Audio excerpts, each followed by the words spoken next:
3 minutes.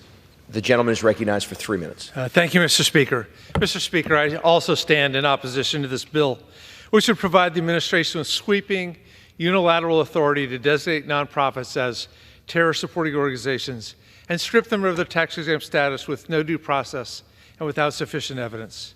The authorities provided in this bill are unnecessary and dangerous in the wrong hands.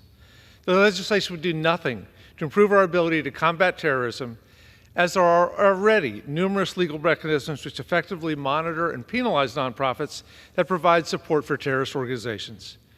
No one in this institution wants a single dollar to find its way into the hands of a terrorist group, and it is inappropriate to suggest otherwise. But in the hands of responsible government, the powers provided by this bill are merely redundant. However, Mr. Speaker, history is uncertain. Democracies, even ours, wax and wane.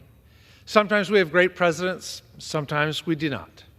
And under the leadership of an unscrupulous authoritarian, it is not hard to imagine how an administration could use the powers in this bill to hinder or dismantle organizations that its leaders do not like.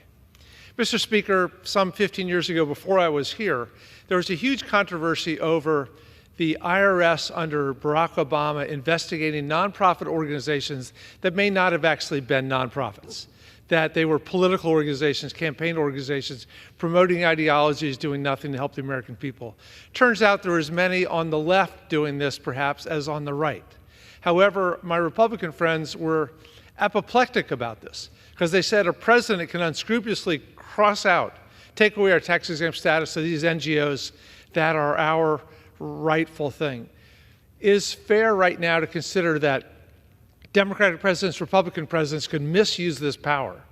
I voted for it with concerns a couple of weeks ago, but that was before organization after organization has met with me, called my office, sent letters, community foundations across this region, hardly terror-supporting organizations terrified that their nonprofit status will be taken away from them unjustly and inappropriately. It is deeply unfortunate that this was matched with a very good common sense legislation. Congresswoman Dina Titus, Claudia Tenney, and I on the postponing and fees for the taxpayers unlawfully detained as hostages. This is what passed the Senate overwhelmingly. So, preparing this deeply controversial legislation that we have all woken up to the potential, not just because of Donald Trump, but because the nonprofits who could be affected by it are aware of its impact.